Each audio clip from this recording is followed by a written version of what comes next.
Shalom, Bapak, Ibu, Saudara, Saudari yang terkasih di dalam Tuhan. Kita akan kembali melanjutkan renungan firman Tuhan dalam topik mewaspadai pengaruh yang merusak dalam pelayanan. Bagian firman Tuhan yang akan membantu kita memahami lebih jauh tentang topik ini terambil dari Matius pasal 23 ayat 23, terjemahan baru kedua yang berbunyi demikian. Celakalah kamu, hai ahli-ahli Taurat dan orang-orang Farisi. Hai kamu orang-orang munafik, sebab kamu memberi persepuluhan dari min, adas manis, dan jintan. Tapi yang terpenting dalam hukum Taurat kamu abaikan, yaitu keadilan, belas kasihan, dan kesetiaan. Hal-hal tersebut harus dilakukan tanpa mengabaikan yang lainnya. Bapak, Ibu, Saudara-saudari yang terkasih di dalam Tuhan. Hari ini kita akan kembali melihat satu bagian dari kecaman Tuhan Yesus kepada ahli Taurat dan orang Farisi, yaitu kecenderungan mereka untuk lebih fokus pada hal-hal yang bersifat material dibandingkan hal-hal yang esensial dalam hukum Taurat. Hal ini disampaikan dalam ayat 23 sampai 24. Dalam kedua ayat ini sekali lagi Yesus mengecam kemunafikan mereka. Di satu sisi mereka sangat teliti dalam menghitung serta memberikan persepuluhan dari rempah-rempah kecil, tetapi mengabaikan aspek-aspek penting dari hukum Taurat. Dalam hukum Taurat, memberikan persepuluhan rempah-rempah ini sebenarnya bukan masalah. Namun hal tersebut akan menjadi sebuah masalah ketika mereka melakukannya dengan motif yang salah dan mengabaikan aspek yang lebih penting.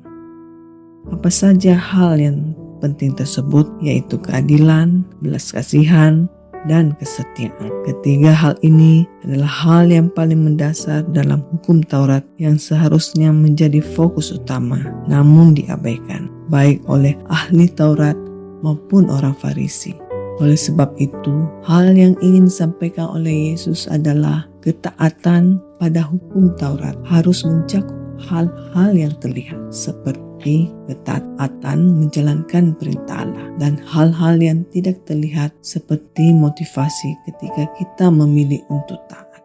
Dengan kata lain, ketaatan terhadap perintah Allah ataupun hukum Taurat harus didorong oleh motif yang benar, yaitu keadilan, belas kasihan, dan kesetiaan.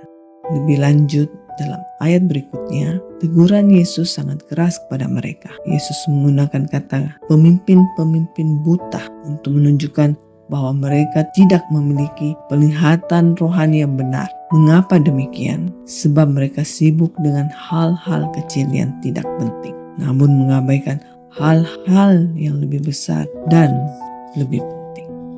Yesus juga menggunakan perumpamaan antara nyamuk dan unta yang menggambarkan bagaimana mereka sangat berhati-hati dengan hal-hal kecil yang tidak berarti, tapi tidak peduli dengan dosa-dosa besar yang mereka lakukan.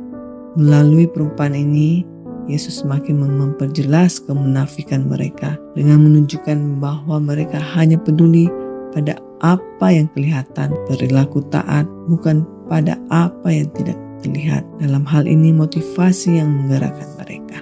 Bapak, Ibu, Saudara-saudari yang terkasih di dalam Tuhan. Jikalau kita tidak mewaspadai hal ini, kita pun bisa jatuh pada hal yang sama. Sebab kita pun memiliki kecenderungan yang serupa, yaitu kita lebih fokus pada hal-hal yang sepele, tetapi mengabaikan hal-hal yang mendasari pelayanan tersebut. Seperti kebanyakan dari kita terlalu fokus pada hal-hal seperti dekorasi gereja atau pakaian yang rapi, tapi mengabaikan pergumulan jemaat dan kebutuhan jemaat yang kita layani. Mungkin kita juga terlalu fokus pada program dan acara tertentu, tetapi mengabaikan kebutuhan individu jemaat dan tidak memberikan perhatian yang cukup kepada mereka.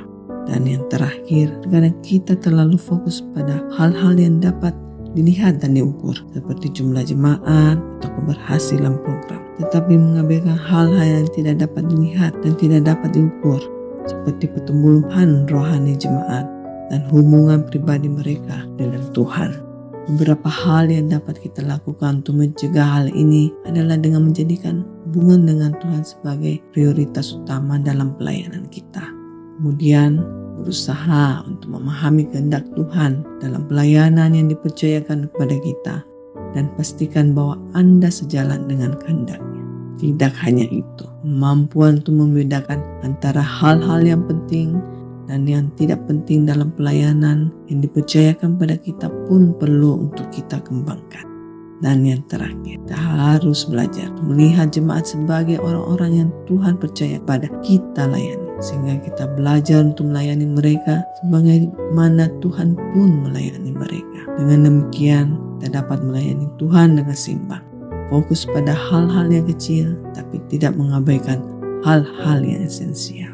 Pertanyaan untuk kita renungkan bersama, apakah saya lebih fokus pada hal-hal yang sepele daripada hal-hal yang mendasar?